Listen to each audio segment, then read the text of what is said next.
I'm Kayla, and I was raised in a single mother family. Now, I'm an office worker. I met a man through work and got engaged.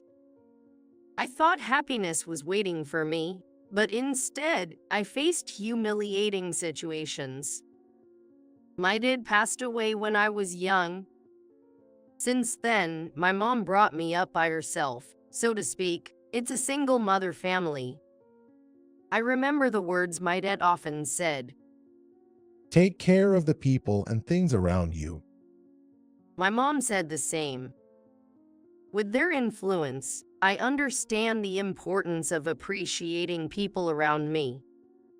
I was able to meet a man through the introduction of a senior worker at my work. He's Ryan, and he's the leading type of guy. He's got this confidence about himself, often saying, "Follow my lead, and everything will work out just fine," like it's his catchphrase.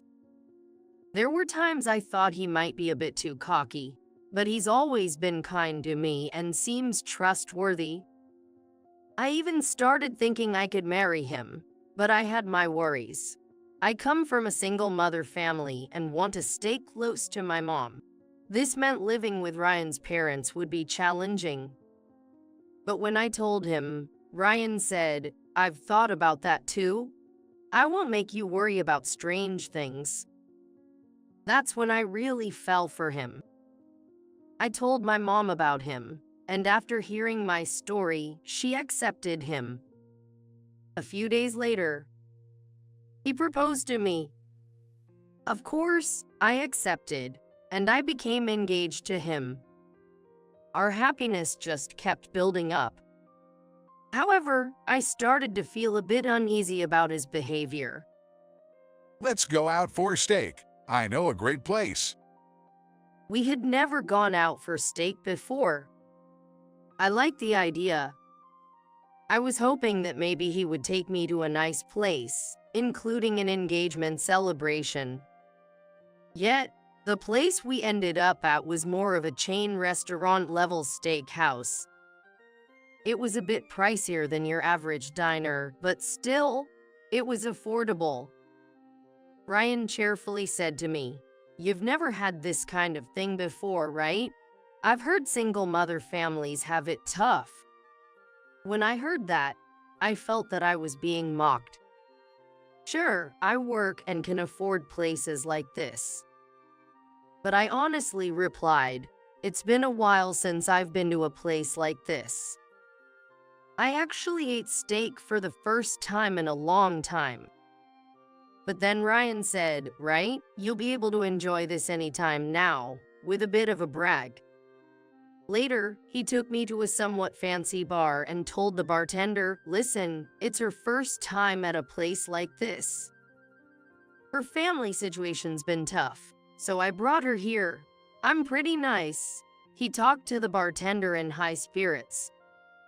It was as if he wanted to say that I was from a single mother family and had no financial ability. True, it was my first time at a bar, but only because I hadn't been interested before. To avoid spoiling his mood, I replied, "It's my first time, and I'm really impressed." This kind of behavior continued, making me doubt Ryan's feelings for me. Does he really love me? He kept speaking to me in a way that seemed belittling. Hey Kayla, I'll take you to a nice Chinese restaurant next time. How about you join me at the arcade today? He suggested something out of self-satisfaction, like that bar closed down because their seasoning was off. I knew it would. Amateurs might be fooled, but not a foodie like me. He boasts about this from a high horse, even when talking about reasonable chain restaurants, trying to impress me. I was a little worried about the future, so I contacted my mom. "Sorry to bother you while you're busy, Mom, but it's about my boyfriend." When I started, my mom kindly urged me to go on. I didn't go into too much detail, because I've been told to take care of people since I was a child. I feared she might scold me, saying, "You shouldn't speak like that." So I wondered if I should even be discussing this with her. But she was the only one I could rely on emotionally. Still, she may have grasped some of the content. My mom said to me like this: The most important thing is to take care of your own feelings. Her words indeed made me feel a bit better. It made me think twice about waiting a little longer and asking myself questions about Ryan. But then, I faced an unprecedented humiliation. Ryan suggested, since we're getting married, it'd be good to formally meet my parents, right? On a day we planned to see a movie and have dinner, he abruptly took me to his parents' house. If I had known, I would have dressed more appropriately than just casual outing clothes. This is a bit inconvenient today. I'm totally unprepared. Despite my reluctance, Ryan didn't understand it. It's fine. You don't need to stress. I'll back you up. He said so, and I was dragged along. I had briefly met Ryan's parents, my future in-laws, a few times before. There wasn't much to talk about at the time, except that Ryan told his parents that she grew up in a single-mother family. I was concerned about the way he said it, but that's how honest Ryan was. So, I didn't have much of an impression of them. However, during this first in-depth conversation, my future Mill said something shocking. You were raised in a single mother family, right? I never imagined someone like you marrying our Ryan. Are you sure? We are a respectable family, and you come from a flawed one. She outright called my family background defective just for being a single mother family. She even mocked, "It must be tough, huh? Not being able to enjoy fun or good food. I wonder if you're really a match for our Ryan." I couldn't stay silent after being insulted like that. I'm also a company employee with income. My mom raised me all by herself, and we've never been deprived of anything. I retorted with some emotion, only for her to dismissively say, "Well, not deprived by your standards, right? I mean, look at the clothes you wear. Is that what you wear to a place like this?" Don't equate your flawed perceptions with ours, right? Don't you think so, Dad? She said, looking for agreement from my future Phil. And suddenly he started laughing. That's the problem with single mother families, isn't it? Not even understanding your own situation. I was on the verge of tears, being ridiculed like this. Ryan, who had promised to back me up, said, "Can't help it, marrying me will straighten things out," which was far from supportive and only added to my shock. At that moment, I felt utterly disillusioned. Marrying into this family and becoming one of them seemed impossible for happiness. Despite my feelings, Ryan cluelessly suggested, "So, let's have a dinner meeting with your mom, too, to meet formally." His mom then condescendingly added, "If Ryan says so. It'd be interesting to meet her mom of a single mother family and judge for ourselves."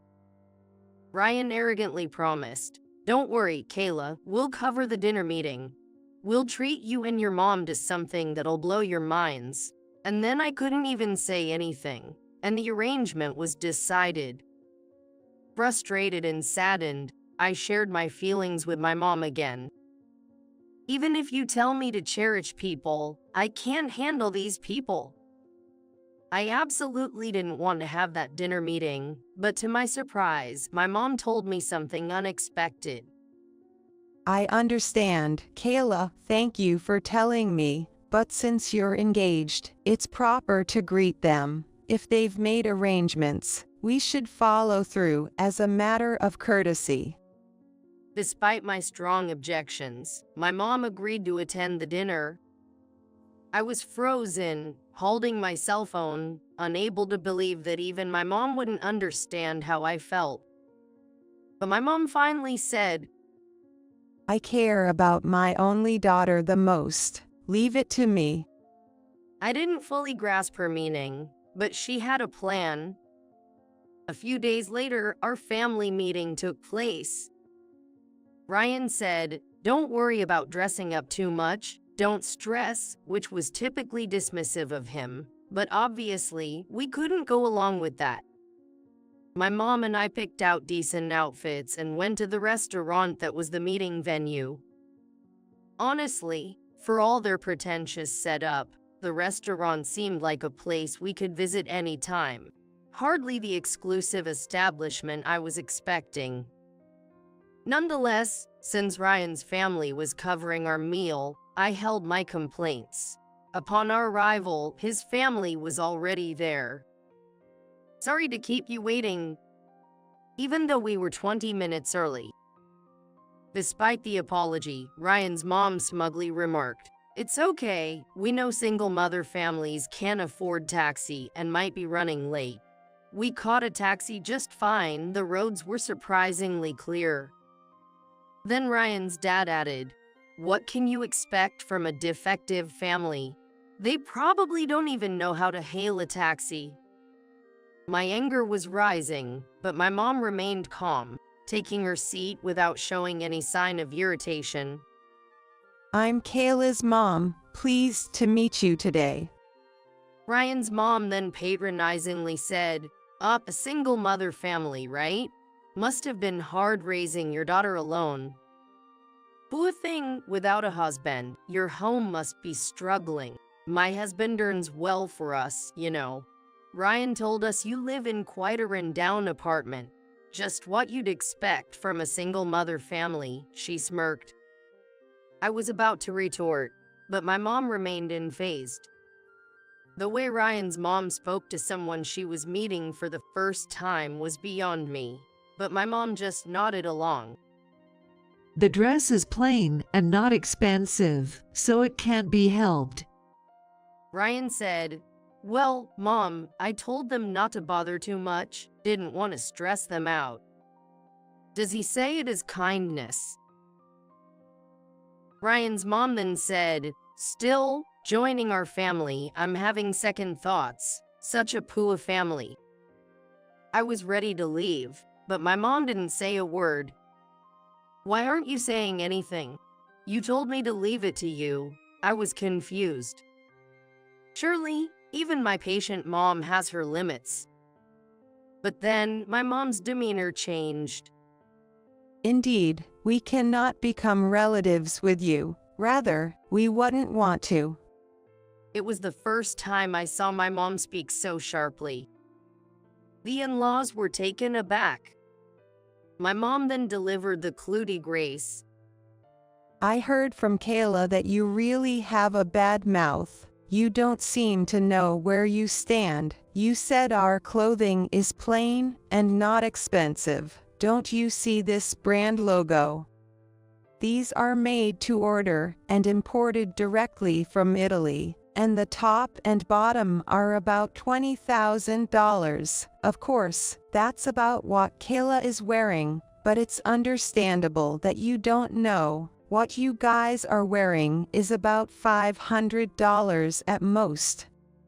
Ryan's family was dumbfounded. They thought we were poor people, but they were confronted by us as no big deal. Ryan's mom, covered in cold sweat, couldn't grasp the reality. She said, "What are you saying? No need to lie." But then Ryan's dad recognized the brand. That logo, I remember from TV. It is the brand name goods used by Hollywood actors and actresses. When the in-laws' faces hardened, my mom returned calmly. Oh, did you finally notice? After all, it is a family of ordinary employees working at a subsidiary. As she spoke, she took out a business card from her bag. Ryan's dad was even more surprised when she gave it to the family. The president of that one of the top real estate companies. My mom said to Ryan's dad, who was in a panic, "Oh, you understand, That's right. It's the parent company of a small company where you work. This company was originally my husband's company. It's amazing to me that it has grown so much in one generation. But after he passed away, I took over. Well, that's about it. You do realize that my husband was a great man, right? You called his wife and daughter poor. I can't stop my mom's tough talk. Ryan, confused, asked us. But why live in such a run-down apartment? I decided to answer that. We actually have a family home. That mansion in the next town, the one everyone calls a mansion, was built by my dad. I think Mom said it was about $3 million, right? It's the mansion everyone in town has seen. And our true scale was too much for Ryan's family, leaving them in shock. I explained why we are living in the rundown apartment. It might look dilapidated from the outside, but the inside is well maintained. That apartment was another property my dad owned, and we used to rent it out to others. After my dad passed away, the mansion felt too large for just the two of us. My mom and I, both being modest by nature, agreed a smaller home would suit our daily life better. So, when the apartment became available, we moved in. However, we still use the mansion for hosting business guests. Now I only use the mansion when my mom calls guests, but she still uses it once a week. Otherwise, we have a housekeeper maintain it. After I said my piece, my mom concluded, as you said, we're not a match, therefore we cannot become relatives. With that, we stood up to leave the restaurant. However, Ryan's dad tried to stop us. Please, forgive our terrible rudeness. Let this incident pass. He must have realized his position in the company my mom owns. Fearful of repercussions, he begged for forgiveness. He must have been afraid of that. But my mom simply said, we'll see about that. This may well be the last time we meet. My mom and I left the restaurant, dismissing Ryan's dad, who was slumping his shoulders. A few days later, Ryan's dad faced consequences. My mom, who always values treating people with respect, detested those who belittle others. My mom, therefore, relentlessly contacted the president of the subsidiary and told him about Ryan's dad demotion. Although he was a section chief, his salary was reduced as a result of returning to a regular employee. The reason for his demotion spread, making his presence in the workplace unbearable. He looked down on a single mother family as defective or poor. Moreover, if the person is the president of the parent company, there will be no one to follow. Since most of the employees said that he was a terrible person, it seems that he no longer has a place. In the end, he resigned himself and couldn't get a new job. Ryan also doesn't seem to be well thought of by his colleagues at work. My senior colleague who introduced me to him had a connection with a woman who works at the same company as Ryan. It was that connection that led Ryan and I to meet. When I told my senior about my breakup with Ryan and the reason for it, he also told the woman at Ryan's office. When he got engaged, he was in a good mood, but he was really a jerk. He is such a scumbag. It seems that the woman at the same office as him said so. Ryan seems to have quit on his own because it was getting harder to stay at work. Now, Ryan and his family are truly living in poverty, having lost their income. It seems that people in the neighborhood started to think that it was weird because parents and son had no work and were busy in the neighborhood. And they can't even pay the rent for the apartment they were living in, so they have to move to a cheap and shabby apartment. Neighbors even said they are walking in a discouraged way. And I wonder if they were both fired, right? His wife is wistful, but she was bossy from the beginning. Serves you right? They would not be able to stay even in this town. It's not like they had enough economic power to be bossy in the first place. It means they were punished. Ryan has called a few times, begging for another chance. Kayla, please, listen to me again. Talk and you'll understand. And my mom said too much. But he still doesn't understand that the fault lies with him as well. How does he not know that he is at fault as well as his mom? First of all, he should apologize. You approached me thinking I was a poor, weak woman who would follow your lead. Haven't you realized yet? I'm not someone who needs to rely on you. And I was confident that listening to you would never lead to anything good. After saying just that, I forcefully hung up the phone. As for us, my mom and I are still happily living in the same apartment that was called rundown. The biggest takeaway from this ordeal was realizing how strong my mom is. I'm thrilled and even more respectful to have such a mom on my side. The situation with Ryan and his family was infuriating, but now it's become a joke that we can laugh about together. Really, they were a family that only had a mouth. It was a learning experience to see such people exist. I might have fewer memories and affection from my dad compared to others. But in turn, I've received all of my mom's love, and more importantly, I'm happy and fulfilled now. Being able to feel this way makes me grateful to have been born into this family.